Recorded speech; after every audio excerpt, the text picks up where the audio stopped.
And no barracking, meaning wait at least 15 seconds after giving a POI to give another one. Lastly, no swearing. It is now in the Constitution that if a speaker swears, they will be fined a bottle of port that will be presented at the next ordinary meeting. If Fintan were here, you would know all about it, but he decided to leave us for rugby instead. Yeah. And with that, I would like to welcome Grant Warren, HLM, to open the proposition.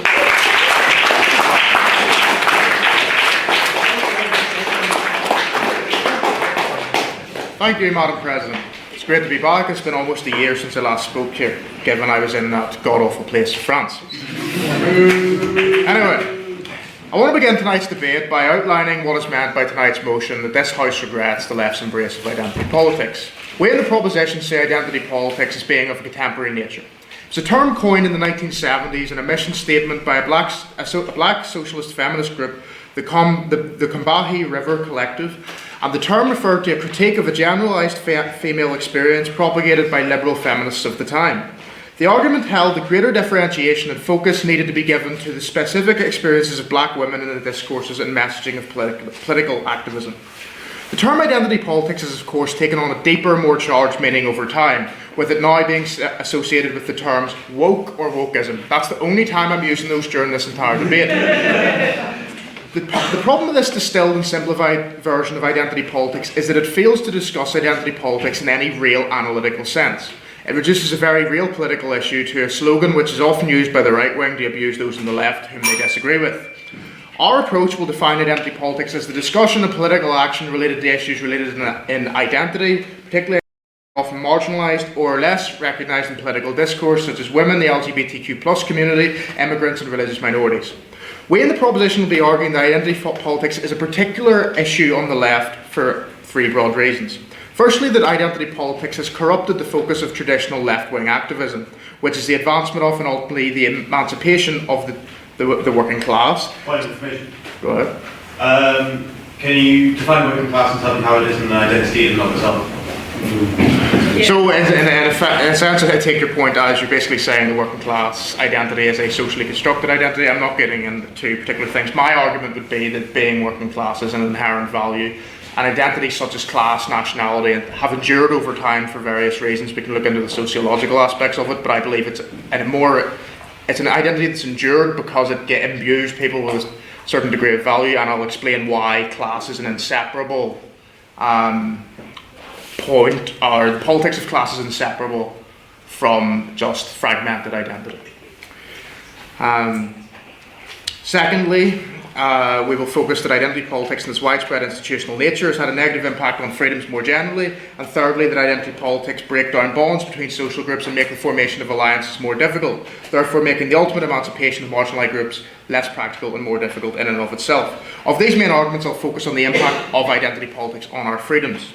It must be said that we live in a world we have arguably never had more freedoms. We can marry whom we choose, change our gender identity to better correspond to our self-conception of gender and sex. On that point? No thanks. We can travel to a greater number of countries than ever before, and information has never been more accessible. This might seem like a bit of a contradiction in terms, but we're seeing an erosion of rights that many of us take for granted, mainly freedom of speech and freedom of conscience.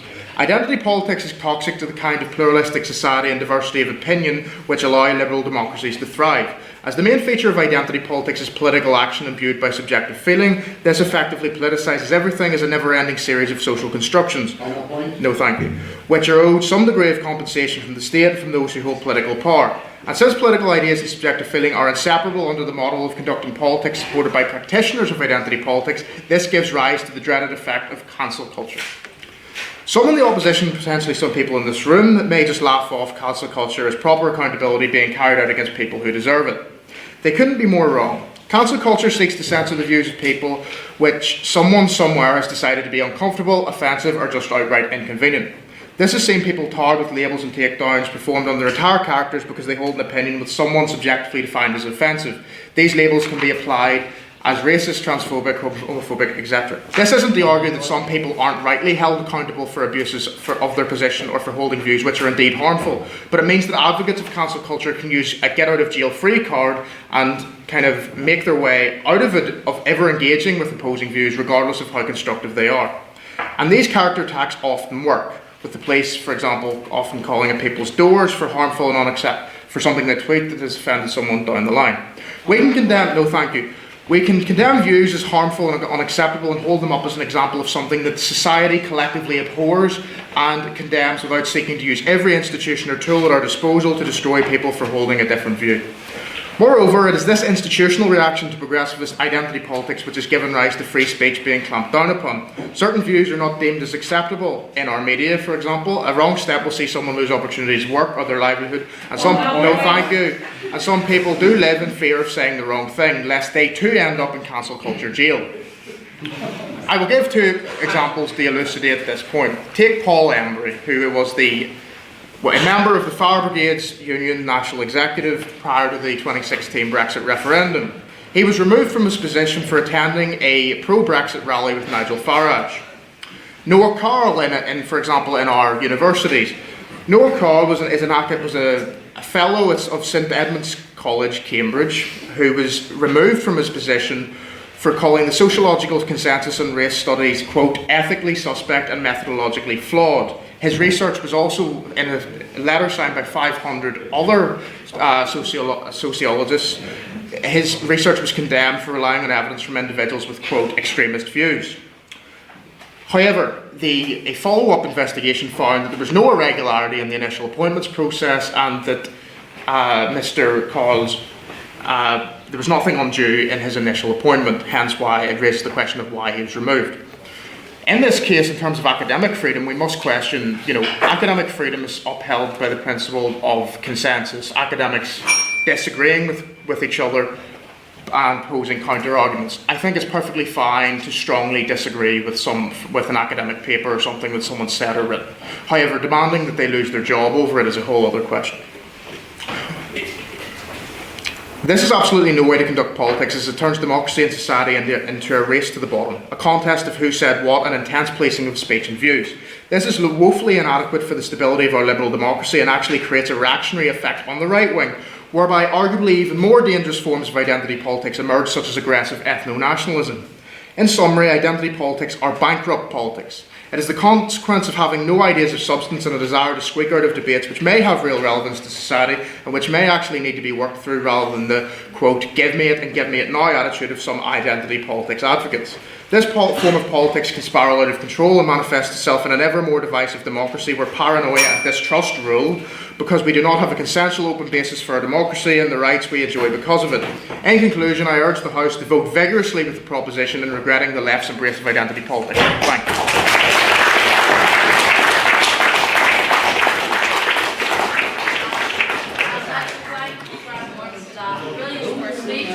And welcome Jonathan Massey to give his maiden speech.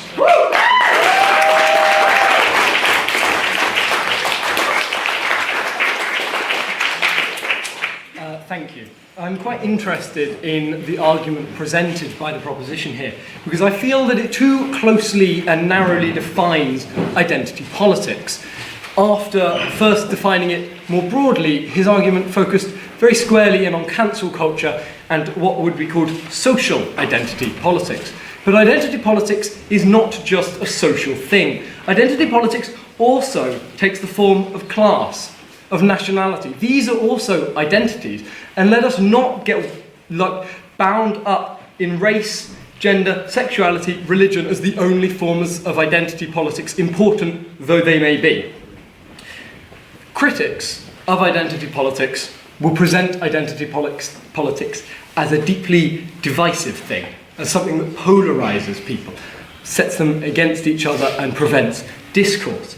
But I would like to present the argument that our democracy would not work without fundamental differences in people's identity. On that point.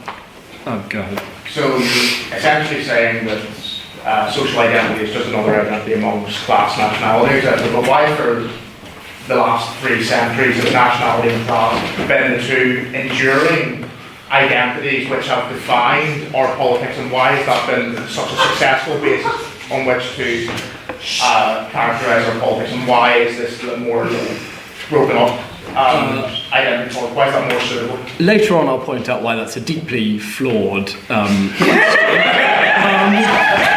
I don't agree.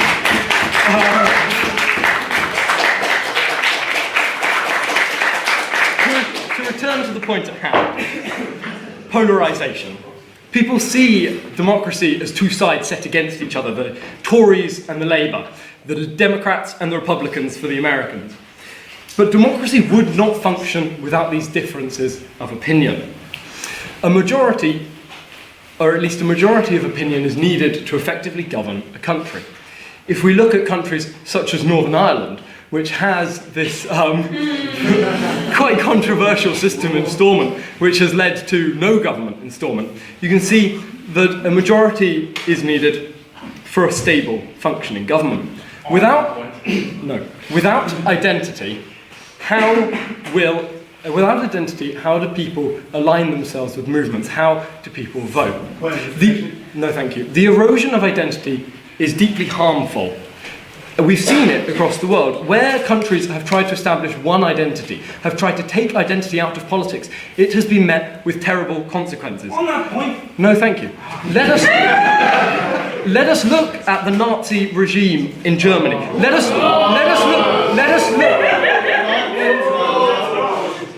look at the USSR. Let us look at Mao's Cultural Revolution. Movements that seek to create one unified national identity, and movements that were deeply terrible for humanity, for the countries that they existed in. Dictatorship, fascism, these are not things that we hold ourselves towards, and these are what happens when you try and remove identity from politics. Both the left and the right necessarily are forced to embrace identity in politics. No, thank you. If you look at Labour and the left wing, they often see the working class identity, more liberal identities. They're progressive around gender issues, and they see themselves aligned more progressively around sexuality issues. And you look at the right wing, particularly the Republicans in the United States, they have built a platform of identity, of white nationalist identity. But where would their voter base be without the strength of identity that backs it up? No, thank you. It is an essential type. It is essential for the functioning of the political system that identity is deeply ingrained in politics. The left has continually used identity as a tool to address issues of inequality, to focus on the problems that exist in society. Look at the abolition of slavery. That was an issue very much about the identity of the people who were being oppressed. The issues of the Jim Crow laws in America needing to be reformed. Those were issues around identity. The Jim Crow laws weren't levied at people randomly. They were levied specifically at the black community in the USA. You look at women's rights. Women's rights aren't a general issue. They are an issue of identity, the identity of women.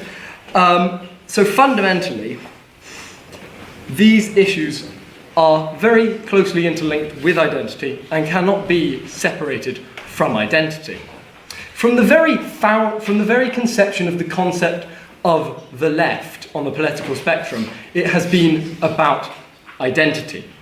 The left as a concept emerged in 1789 with the French state during a revolution.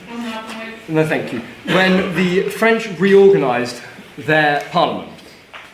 They divided the parliament into a left and a right. Now, before this, there were three estates in parliament. You had the first estate, the clergy, the second estate, the nobility, and the third estate, the laity, or the commoners. These are all tied up very integrally in the identity of these people, the identity of someone as a member of the nobility, the identity of someone as a commoner. And when the French Parliament moved to a system with a left and a right, these respective groups kept their original positions, and the clergy and nobility chose to sit on the left, and the commoners, the laity, chose to sit on the right. Thus, from the beginning, the left and the right have been defined their identities, and identity continues to lie at the heart of politics. The left embraces identity politics, but not in the way that the proposition would have you understand it. The left embraces the identity because identity is not just a 1990 band from West Yorkshire. Identity is an important aspect of everybody, and it determines people's political views outcomes, goals, and motivations. Thank you.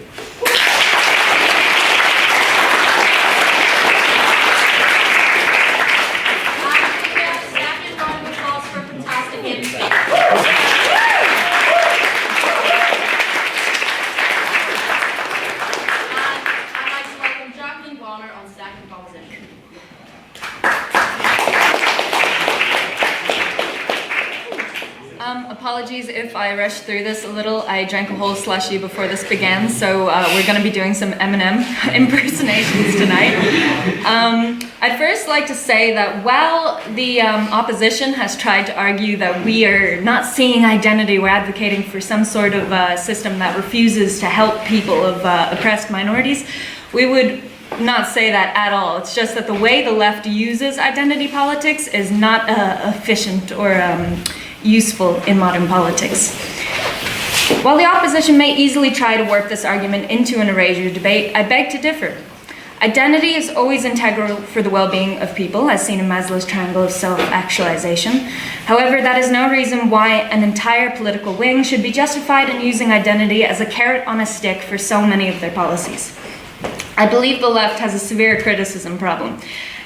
And this is, in the long run, hurting leftist politics. I will note that much of my speech as the token Irish-American focuses on US politics, as I feel the Punch and Judy drama of American politics makes for more interesting case studies.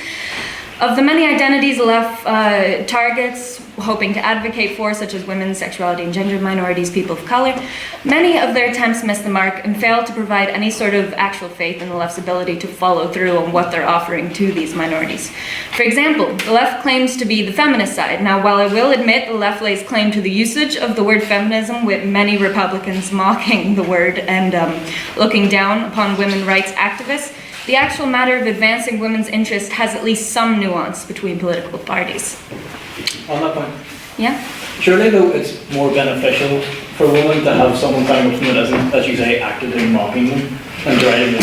I'm not saying the right wing's better. I'm more so saying that the way the left is using women's interests as a carrot on a stick, for example, is shouldn't be done. I feel like it's cruel and hollow for the most part. For example, on to my other point about how the right wing's nuance kind of exists. For example, many right-wing women say guns have made them feel safer and empower them to live their lives without fear of the worst nightmares. Let me make clear, this is not my personal advocacy for guns or a relaxant on gun laws, but rather a pointed example of why saying one party advocates for a certain identity while the other certainly does not is simply too black and white to be taken seriously. Quoting Diane Nguyen from... No, thank you. Quoting Diane Nguyen from BoJack Horseman, I can't believe this country hates women more than it loves guns. Additionally, a huge problem that the left is dealing with is that the ratio of action to lip service, as I previously mentioned. Now, don't get me wrong, I'm a strong believer that politicians, all politicians, not just left-wing, are statistically more likely to have been photographed on Epstein's Island than advocate for the people during an integrity-laden term. But the left's lip service is, as we're saying, mostly centered around pretending to advocate for certain groups, but having many of the politicians have no real interest in following up.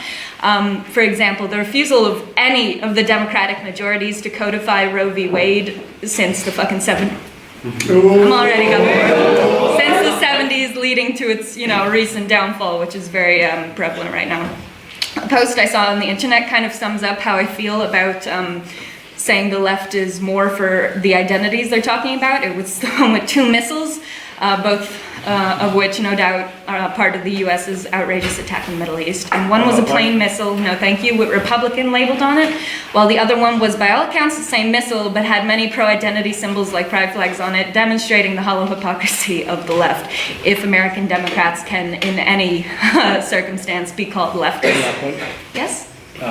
Is this an issue of the left or an issue specifically of the party, the Democrat Party on the left, and the political parties on the left, rather than leftism as a... Where you just asked me if it's a problem with the left or the party on the left. That's my real question, sorry. No, sorry. No, I do think, because if we're going to pretend to have 2 parties in America, then one of them has to at least follow through on the identities they're, advocating for. Now listen, I don't mean to insinuate that by and large the left is more open to supporting certain identities. For example, in a recent caucus vote, all 50 Democrats voted to support same-sex marriage, while only 12 Republicans did so. However, it is my belief that the left's ongoing obsession with identity, especially in the way... Sorry. No, thank you, is leading to a continued breakdown of across-the-aisle relations, which is hurting the ability of the government to make effective decisions to move the US forward in any direction. Oh, thank you. In an ideal world, we would have our noble and just cause and the completely corruptive enemy. However, as seen in the Crusades, this sort of thought is not exactly foolproof.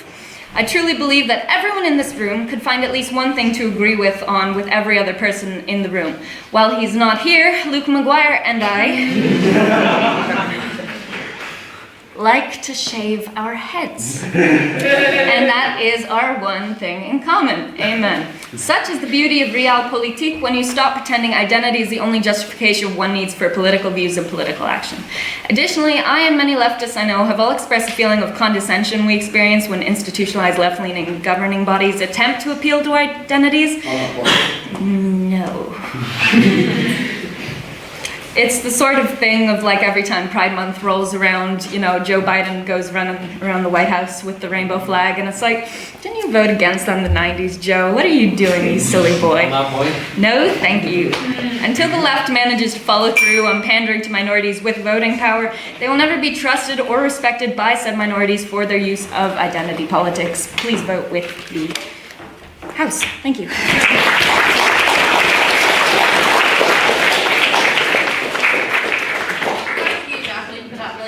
And I now welcome Tom Burns as second option.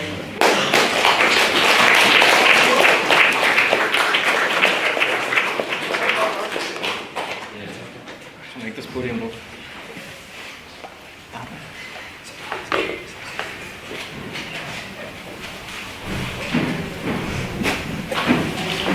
Madam President, members of the House, the left's embrace of identity politics doesn't simply exist within a vacuum. It's not any kind of independent phenomenon that was birthed from nothing and without any purpose at all. It isn't, despite what some people would say, some bizarre plot to turn humanity against itself and turn all the frickin' frogs gay. It's not a failure, it's not a waste of time, it isn't some sort of method of political brinkmanship. It's a readjustment of politics as it once was. It was a reorientation towards justice, fairness and equality. This is the real basis of what is known as identity politics, and this is why we three stand in defence of the left embrace of it tonight. Now, in preparation for this debate, last night I watched, as I often do, a video on the Fox News YouTube channel about this very topic of identity politics, and it was, as you would expect, informative, entertaining and even-handed. And then amongst the really bizarre and reductive graphics, at one point there were two groups facing each other, and one side had a Black Lives Matter poster, and the other had a literal man in a white hood holding a Nazi flag. Some genuinely interesting points were made, but you just had to look really, really hard to find them. The voiceover at one point noted that due to the rise of identity politics, quote, politics isn't just about what you think, but who you are, it's personal. And this made me stop and think, and not in the way that Fox News usually does.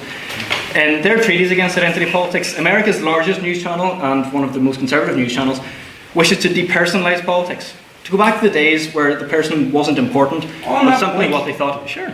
Embrace identity. They want to embrace identity. We are not defending it on the right. We regret that the left, as it was good, has embraced this way of viewing the world and is a shadow of what it used to be. And what Aidan would champion is something good.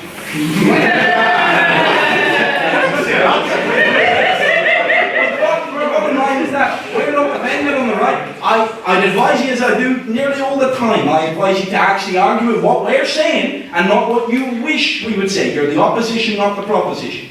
Do you want to take that one or do you want me to take it? This is squaring up to a point. It's building up. It's rhetoric and stuff. I'll teach you sometimes.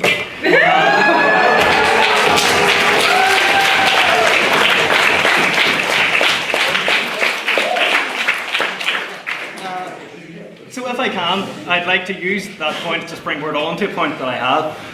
Was there really a time when the person was completely divorced from the political? Was there a time when simply cold logic was the master of the day with little regard for the person and identity politics didn't matter? I believe the closest that we've come to this in some way was with the election of our glorious leader's husband President Bill Clinton. I'll hold for applause. His elevation to the presidency brought about a golden age of neoliberalism, globalisation and free markets. This was the time, I believe, when politics was at its most depersonalised, when identity politics probably mattered the least. After all, what was his second most famous catchphrase? Not that one, the other one. It's the economy, stupid. The economy, as distinguished from class, is a vast sort of spiralling web of business buzzwords and acronyms no one understands. Stock markets, downturns, GDP, GNP, which negates the people of the nation and instead views the state as a referent object. People were seen in terms of their economic output and not as humans with lives and identities personal to them that mattered in the political realm. This was the way of the world pretty much until 2008, when everything came crumbling down following the financial crisis, widely seen as discrediting this neoliberal order beyond any kind of retribution. Now, following on from this, there was a focus shift away from economics to identity, where politics turned back to caring about people and who they are, rather than simply what they can produce. On that point, Yeah. you've used the chronology of the neoliberal peak of the 90s as like the most dispassionate, depersonalised idea of politics. Wasn't most international politics and politics in general across the West defined by a struggle of class and arguments on the economy between the left and right? Is that not kind of, you kind of like saying that politics is going back to identity when in fact... No, I'm not saying it went back to identity. I mean, you pointed out earlier on that class was sort of the driving motive for politics for a long time, but I think once people realised in 2008 that this system was no longer working in any real sort of way, this is whenever identity politics became more prevalent post-2008. It's not really a return, it's more of kind of a new birth of something. In the pendulum swing of politics since the 90s, between identity and economy, each has kind of gotten its turn as the political impetus to assure. Identity politics is perhaps not an inevitability, but certainly a strong likelihood at that time. Without it, we'd probably be still stuck in 2007, 2008, sort of on the precipice of total economic collapse, with very little to keep us sane, except sort of really good Rihanna songs and really bad Little Britain episodes. Of course, to the left, the economy still matters. It isn't simply just the only thing we run on is identity. Financial security and stability is not ignored by the politics of identity, but there's a new focus from it and an intent to ensure that it is people and communities who get the stability. It's all well and good for the state to have strong growth and whatever else, but unless people can actually feel the benefit of it, there isn't really much of a point. On that point, Sure. the first of the opposition said that class was inherently part of identity. You're distinguishing between the economy and identity, which class is a big part of the economic structure. Are you not admitting that it is separate? No, I distinguished economics from class earlier on as two separate things, and economics is sort of this mad bubble thing that kind of is slightly distant from people and is kind of state focused, whereas class is something that's much more, I think, inherently sort of personal to people. It's actually interesting that Brian brings this up, because even the most dogged detractor of the left in recent times admitted the left's very strong economic credentials. The Winston Churchill of our time, I'm sure we can all agree, someone who stood up for the right and what was right, and did so with charisma, personability, talent and guile. The greatest Prime Minister we barely even had, Liz Truss, was brought down by the economic establishment. Now, there was an idea of sort of weaponisation. Grant opened up the woke door earlier on, and I'm going to walk through it. The idea of the weaponisation, or maybe willful misinterpretation, has been a common theme of the right's opposition to the left's embrace of identity politics. The phrase itself is loaded and is groaning under the weight of sort of presuppositions and assumptions that have been peddled by the media machine of the right and politicians indeed. In many ways, the reframing of identity politics follows on from that of woke. What was once a harmless descriptor has become a vitriolic insult used by those who seek to undermine, discredit and decry those who just wish to make a difference in people's lives. So when the right spit the words identity politics at the left like some sort of curse, they see the power that it can hold, the ability that it has to shake the ground upon which they've built a tower of profit and power. It isn't something to be ashamed of, but something that we should be proud of. Now, my friends, there are so many reasons to dislike the left. The chronic inability to effectively organise in a meaningful way. I've read more Marxist theory than you have faux purity. The aggressively flitting outside of Queens. But the embrace of identity politics isn't one of them. It was the response to the failures of a system that ignored identity for so long and is the protector of fundamental rights. Members of the House, I urge you to oppose this motion.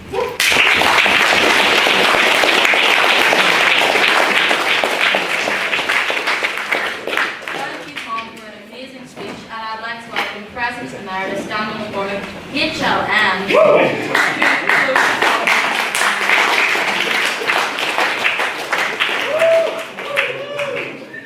HLM sounds so good, doesn't it? Identity politics are shit. Sorry, I normally do more of a build-up than that. Let me just... Goodness me, identity politics are shit. Sorry, this has been on the way for quite some time. Okay, look, seriously, I've been sitting here and I've been wondering how such incredibly sharp individuals such as those on this side of the house could possibly fall for such patently see-through bad ideas. I wonder how you can seriously sit there and argue for it. Then again, you were arguing with someone out there. You weren't arguing with this guy. You weren't arguing with Jacqueline. You certainly weren't arguing with me. But we'll get to that.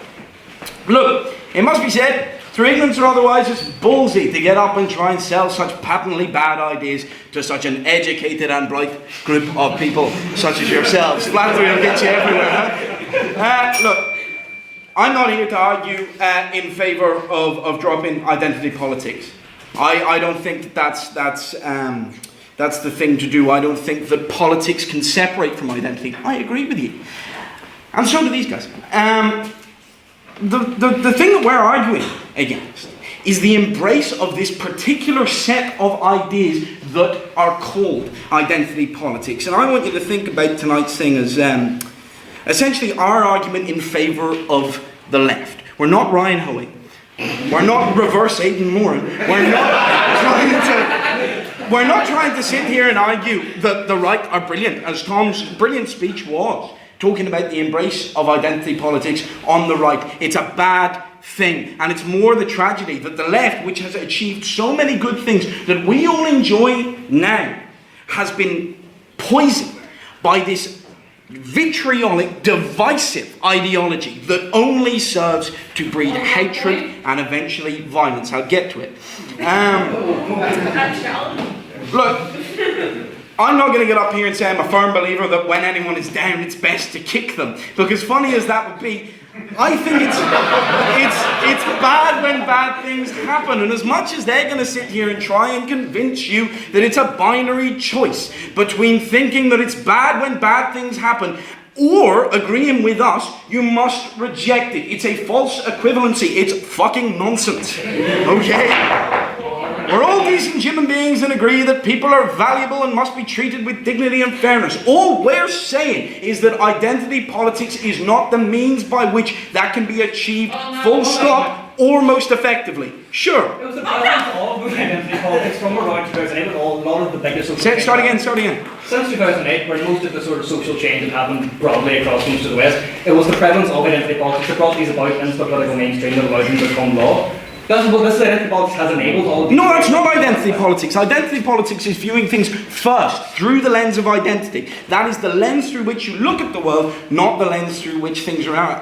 And I will address how that differs and the real benefit of not doing that.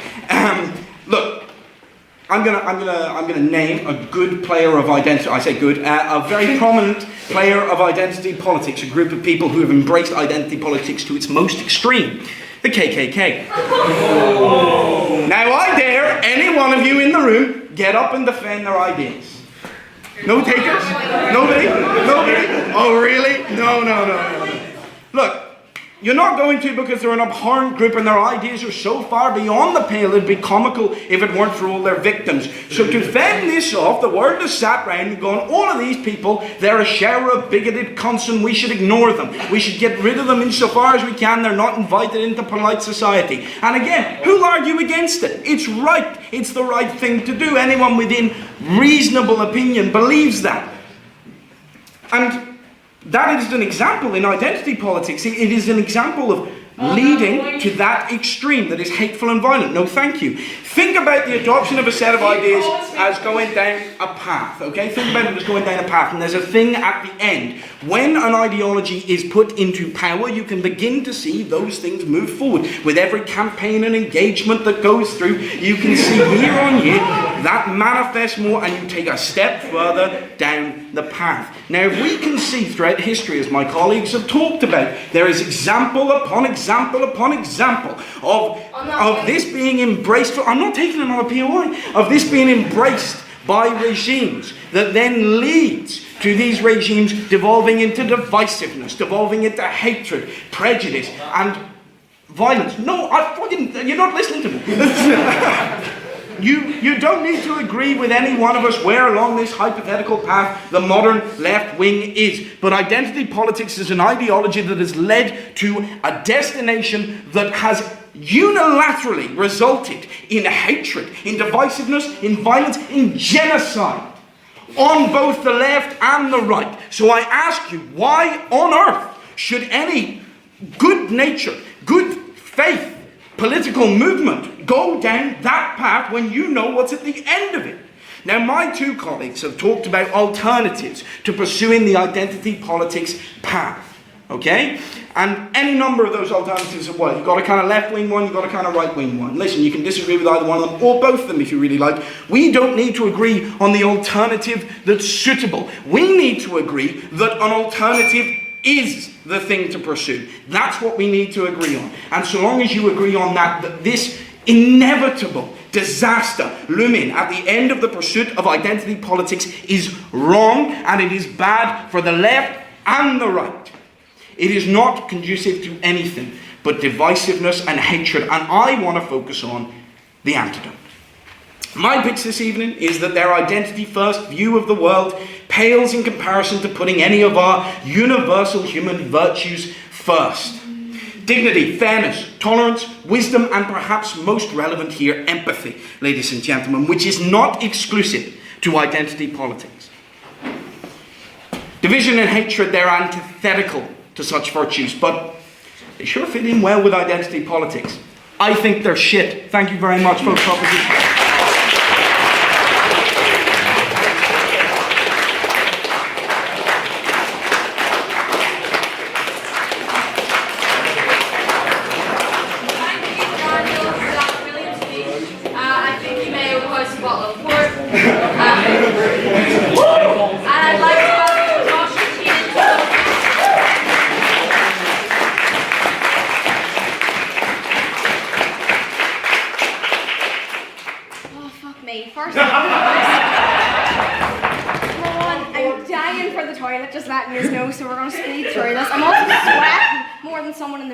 Right now, so like let's just get through this. First of all, what the fuck, lads? Like, if perhaps the proposition spent a little less time on being concerned with Doctor Who, Taylor Swift tickets, and I don't know whatever goes on in Donegal, maybe the argument correctly tonight. I thought it was very intriguing. I would have hoped that spending time in France, Grant, would have made you a little bit more revolutionary, a little less conservative, but I see that your DUP ways have stayed true even in the face of today. First of all, you said that these have corrupted traditional focus. I want to ask you, that traditional focus, does that just benefit straight white men? And is that perhaps why you appreciate that? Now, I know some of the room side there, oh no, straight white men. No, look, we all love straight white men. Lord knows I've been there myself, God forbid. But listen. It just does benefit this. And folks, we have to remember what the actual motion is tonight. It's that this House regrets the left's embrace of identity politics. We are not, the opposition do not have to argue that identity politics are fantastic. We do not have to argue that identity politics is the best thing since sliced bread. That's not our argument tonight. Identity politics is a form of politics. There will be flaws, but we are saying that there's no point in regretting it because the benefits outweigh the cons, and the proposition tonight have not argued otherwise. They have failed to address the motion, and Mr. McCormick, I know that you appreciate when people address the motion, but you failed to address it tonight, especially when you said the KKK. Do you know this motion is not about the left, or the KKK, the left-wing folks? And Ian Moore is the KKK left-wing, is it? Put your hand down, thank you very much. Further, I don't know whether to turn is a bit more. I'd like to move on to my own points. I'm trying to decide between the two. I do want to say though, you call us sharp individuals. I want to ask the proposition, would they identify themselves as sharp? Shed tonight after their arguments. I don't think anyone else in the room would, no offence. Folks, yeah, tonight we really want to embrace respect. That is what the Literific is based on, but put your hand down, thanks very much. The The opposition tonight have argued, Jonathan first argued, that identity entails a broad variety of factions, from social factions to class, and argued that divisiveness, which is being argued is rooted in identity politics, is not. It's rooted necessarily in democracy in and of itself. Identity politics comes out of that. It says that factions are already created in our society. Whether you are a woman, whether you are a person of colour, you are already treated differently. Identity politics doesn't go, put your hand down. Identity politics doesn't go, let's create these factions. It actually recognises that these factions are there in the first place, and it gives voice to people who are otherwise voices. I find it interesting, Grant, that you also mentioned a point that I'm bringing up tonight, so thanks very much for that. It was a group of lesbian socialists who in the 1970s, I believe, coined the term identity politics. And I want to quote you what they said and what they meant by identity politics, and what the left has embraced at the core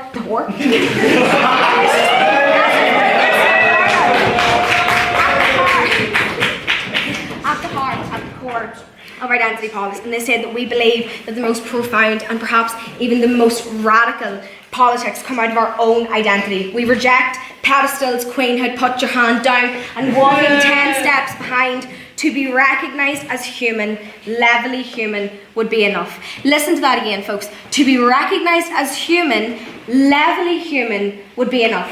That is what is at the heart of identity politics, to be recognised as equal to others. Because unfortunately, in our society, identity politics didn't create these factions, it's just recognising them. We have a society that treats women like shit.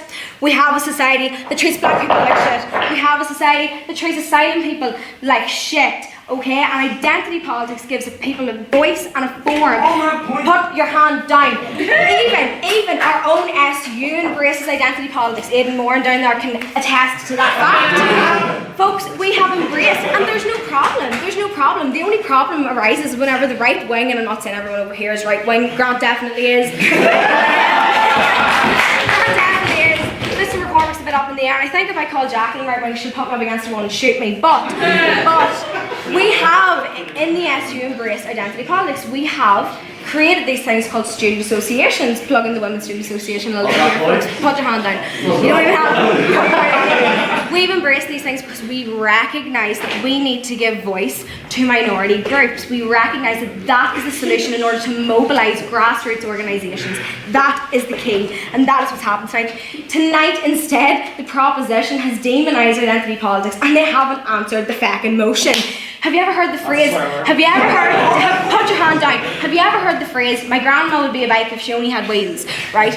They would be correct if only they would answer the actual motion. Identity politics, they've missed the key part, comes about because people facing discrimination, and they look for solidarity amongst those with shared experience. It's not division, it is actually inclusivity in its most pure form. It is intersectionality. And perhaps those who listen to Jordan Peterson and Joe Rogan on a daily basis don't believe in that. But it sucks to be you know what I mean? Start reading actual politics. And identity politics is the combatant of identities being oppressed, undermined and silenced. Put your hand down. Historically, identity politics has brought us some of the most influential movements. For example, the women's suffrage movement, Jump of the Women, right? Same-sex marriage and abortion rights. And when the right don't demonise this, we actually do accept it. Thank you very much, folks. Please vote with the opposition.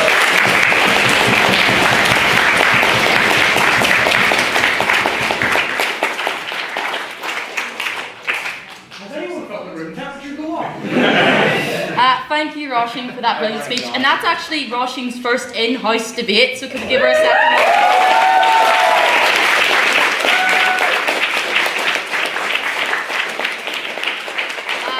And now we move on to questions. Just to explain it, I'll ask a proposition question, an opposition question, and an abstaining question, and one person from each side can respond, okay? Here, I'm guessing you have one for the proposition. Alright, so the reason why I'm bringing this up is that one side has completely negated and basically ignored this side's completely ignored a massive benefit of identity politics, is the fact that essentially you were saying like, oh, it's so divisive, it's led to these terrible things, but at the same time there's movements that wouldn't have happened without identity politics.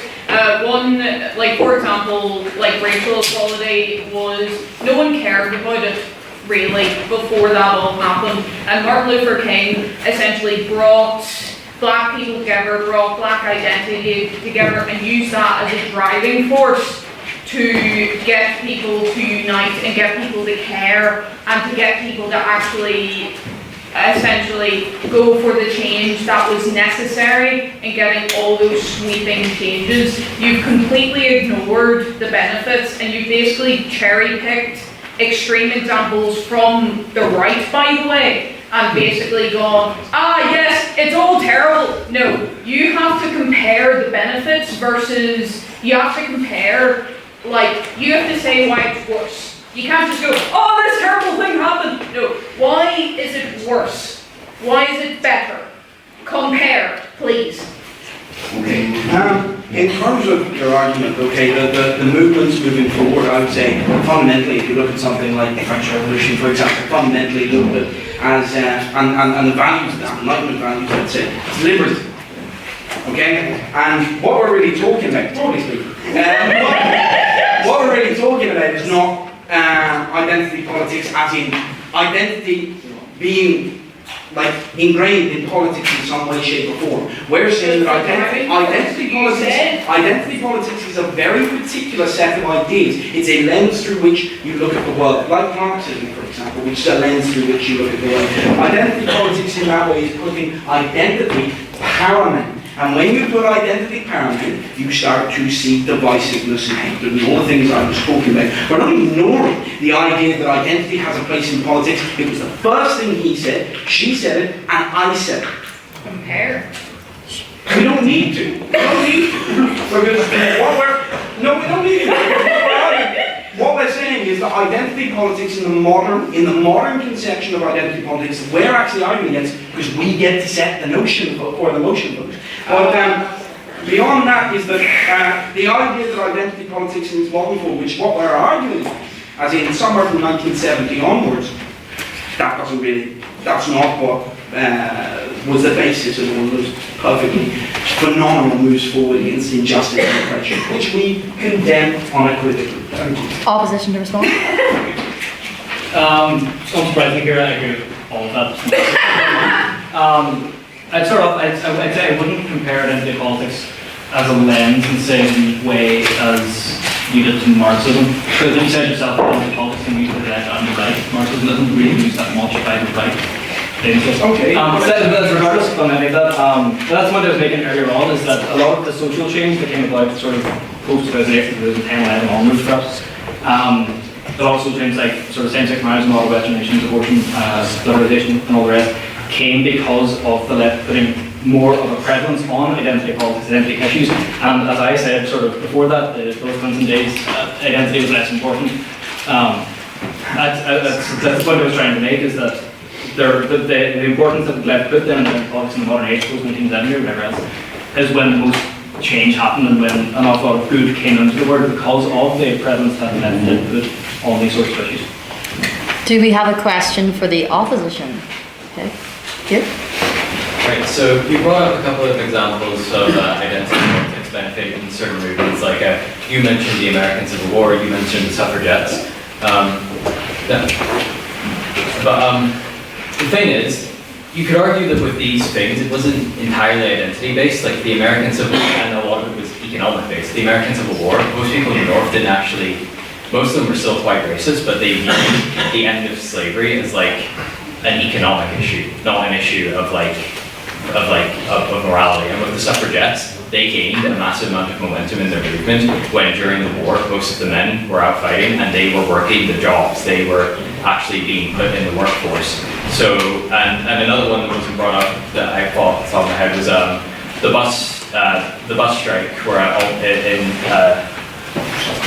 the bus boycott, where black people leveraged their economic ability as a way of actually pushing for social change. So could you not argue that a lot of these movements that benefit identity are actually mainly motivated by economic factors, not by identity factors? It's a mixture. Definitely, we're not saying that it's solely identity. That wasn't the purpose of tonight, nor was it the motion, nor was it anyone's point. We're saying that identity was a core part, and it's also how people mobilise. not necessarily one of the factors, but the mobilisation of how a group comes together and forms together. That was the point about the association, that was the point about the history of it, that was the point about it being more inclusive than that. So I think it needs a more well-rounded perspective on it rather than just it's one or the other. Proposition number 7. Yeah, go ahead. Right, so I think you're raising very good points about how identity politics, and we emphasise so many times that it's a very contemporary thing. And I think it's Tom's contributions on the opposition, they acknowledge it's a very contemporary phenomenon as well.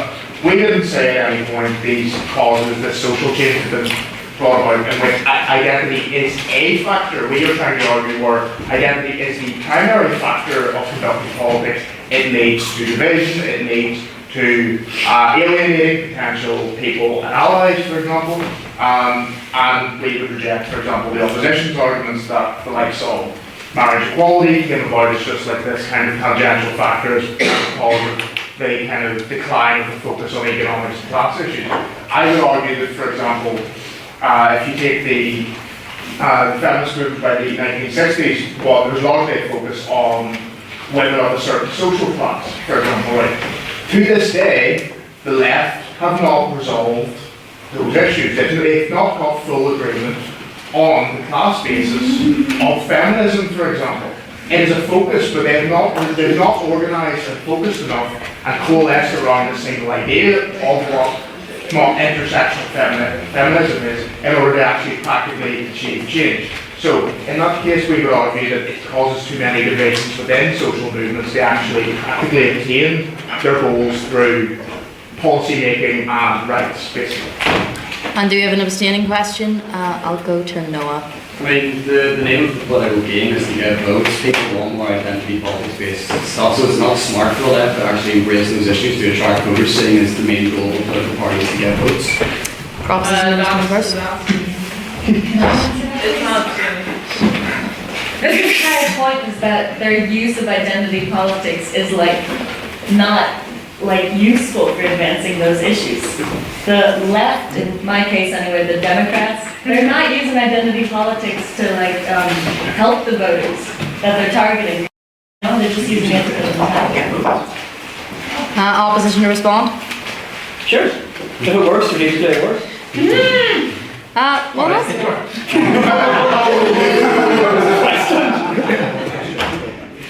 I think that's all we have time for tonight anyway, but we move on to our vote on speaker ability. So if you think that the proposition spoke best tonight, please raise your hand now. Vote yourself. Yeah, you can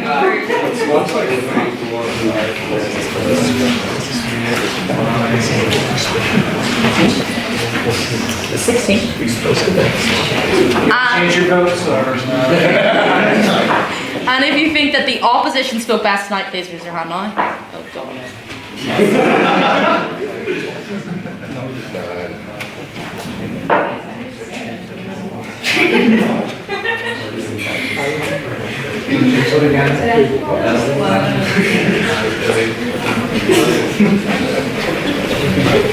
You're pretty safe.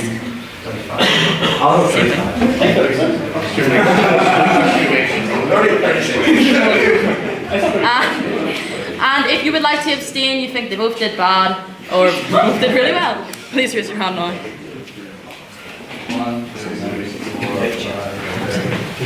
7. 7. So could you please read me the vote on speaker ability, Mr. Secretary? All right, there were 16 votes for the proposition, 35 votes for the opposition, and 7 people weren't even listening. Again, by the West Belfast margin, we have the opposition winning.